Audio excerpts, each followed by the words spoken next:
What do I got here? I've got a upper cabinet. The biggest difference between upper cabinets and lower cabinets is not necessarily the size, because you can get upper cabinets that are 24 inches deep, and you can get lower cabinets that are 14 inches deep. So there's no real difference in the size.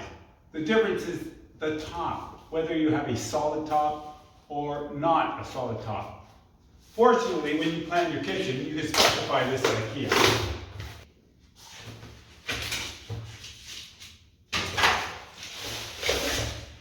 Ikea uses a lot of cardboard. There's good reason for this. Cardboard helps protect the cabinets as they're being packaged and shipped. And secondly, they've got an entire forest that all they do with the forest is make cardboard out of it.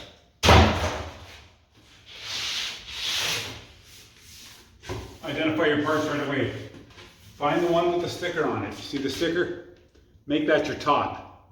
If you make the mistake and make it your bottom, no big deal. It'll still work. But you'll always see the sticker. They're impossible to get off.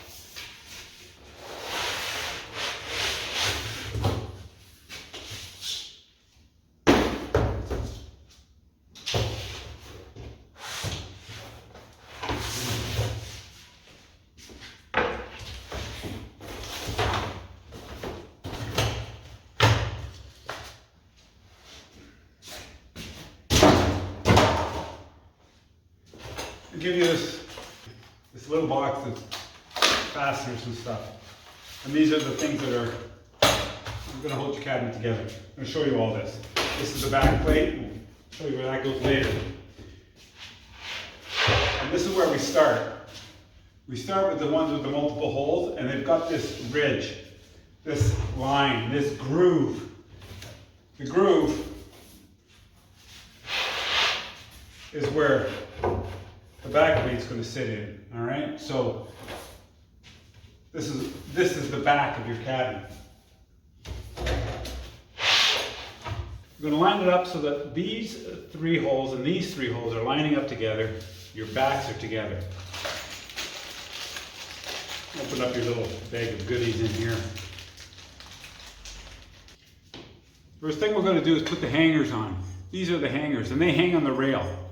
You guys know that big steel rail that they sent it to you? You really, if you've never done Ikea, you wouldn't know what the rail does, but essentially we put it on the wall, secure it to the wall, and we hang the cabinet on it. So these hangers get mounted on the backs of the cabinet. If you're not using the Ikea rail, you can place these mounting brackets in this orientation, where you're using these sets of holes, because then your cabinet's going to be flush to the wall. If you're using the hanger system like what we're going to use, we're going to mount it here. Now you see that the hanger is extended beyond the back of the cabinet so that it'll hang on the rail. It's a good tip to remember. So keep that in mind every time you're doing this. You might say that that's silly. Why don't they just make it one way or the other? Because a lot of times you can use these upper cabinets as a base for an island. And when you're doing that, you're not hanging it on anything. Instead, you're connecting them together. So we're going to be putting them this way, like that. And the instructions are going to tell you that this screw, actually they're not going to tell you anything. They're going to show you what screw to put in. Sometimes it gets confusing, but once you do a couple of these, then you're just going to go nuts. Everything will be easy. So I'm going to put one there. And this one I'm going to do exactly the opposite of.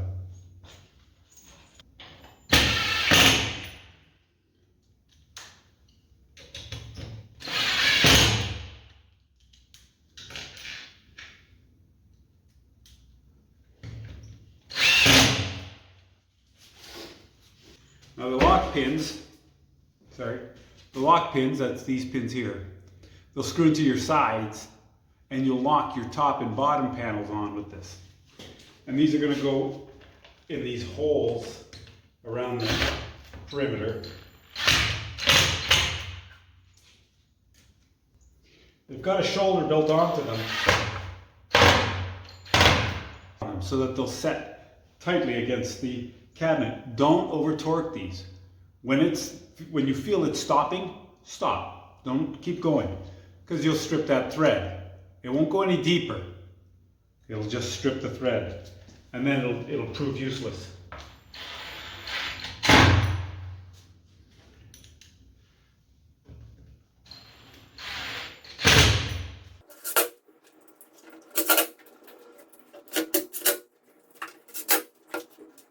So Ikea provides you with these wooden dowels.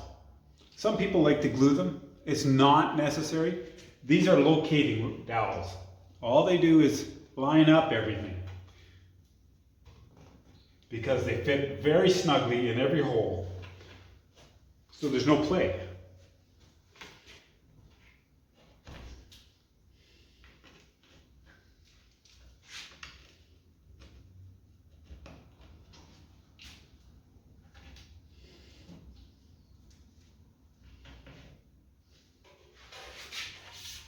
Remember what I said about the top? This is the top.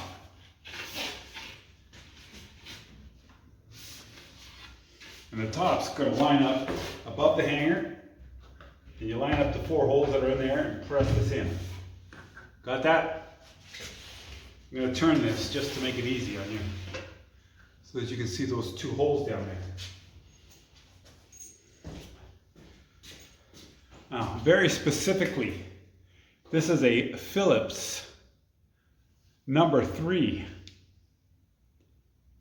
It's going to fit in there. This is the big headed Phillips. You can use a slot, you can use a smaller headed Phillips, but use a tool that it's designed for. That's what I say. So I use my big Phillips screwdriver because it's there, and you can feel it tighten up. And if you over tighten this, you'll break them. Be careful. So you basically feel it kind of lock in. You feel it by hand.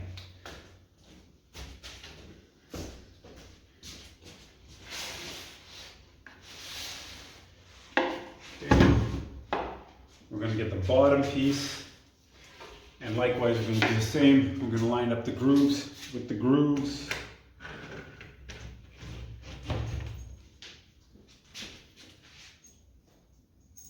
And we're going to put these locking cams on.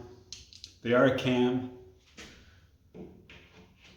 A cam is anything time they call something a cam, it's an off-centered or elliptical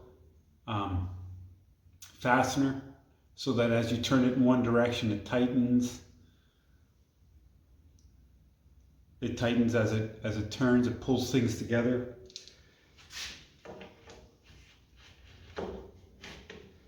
And that's what this does. If you look really, really close at it. So how this works is that as it enters inside the cavity, it grabs the head of the screw in these 2 prongs, and as you turn it, the head of the screw gets pulled into the cavity and locks it into place, pulls the 2 pieces of wood together. We're going to take this, the backing piece next. The white goes on the inside. Sometimes it's confusing because you're assembling it from the outside, and so you want to see the white because that's how your eye wants to see it. It wants to see the finished product, but that's not the way it is. Look at the back of it. This is going to slide in there, and then this cutout piece, okay, goes around the mounting bracket there. Okay, it looks pretty good there. And we're going to grab our other end piece, and it's going to go over here. So, and I use this cupboard for an example. This one here is going to go over top of the stove. So it's not mounted in this. This is not how it's oriented.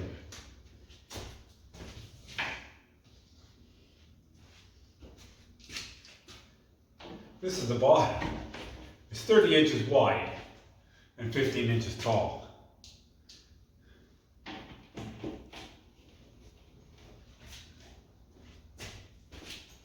Okay, I'm going to put put these on the other side. You guys know what I'm doing. Same, no change. There we go.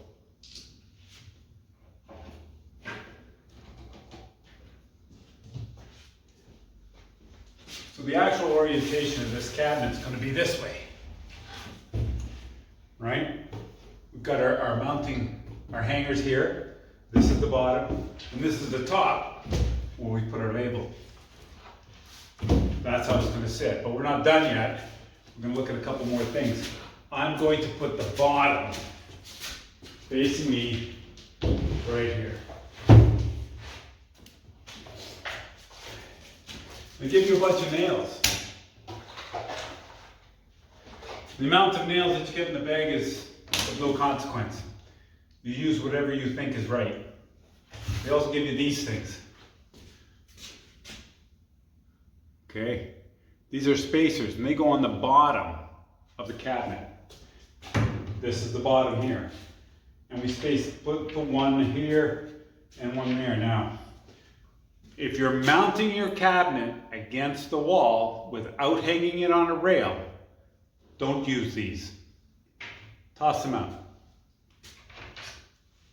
These are exactly the same space as the rail. So if your wall is plumb, and you put these on, hang it on the rail, your cabinet will be plumb. No shimming required. Like that ever happens. I have yet to hang a cabinet without shimming them, because walls are never perfectly plumb. At any rate, so we're going to put one here and we're going to put one there, because better to have them there.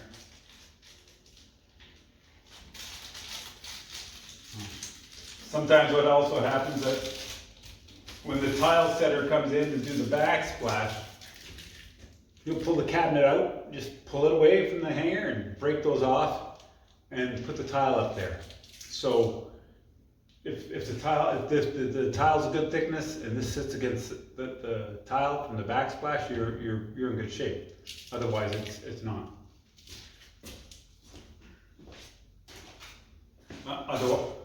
Otherwise they'll just stay there. Get your hammer.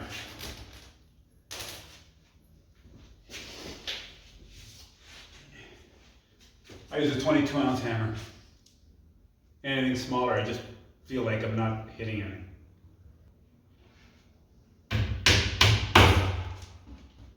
And one here.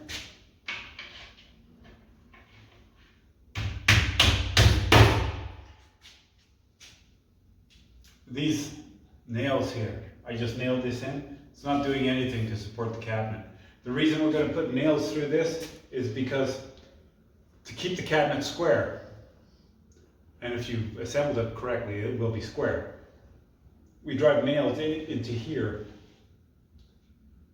through the back panel, and all the way through the back panel. And it pinches the back panel in there so the back panel doesn't move. But it also keeps everything square in line. One down low, one up high, one in the middle, and I'll space these four out.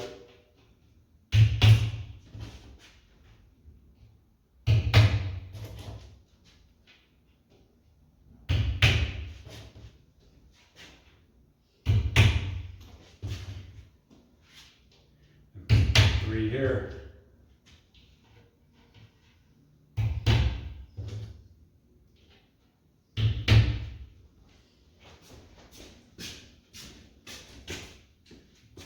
Here.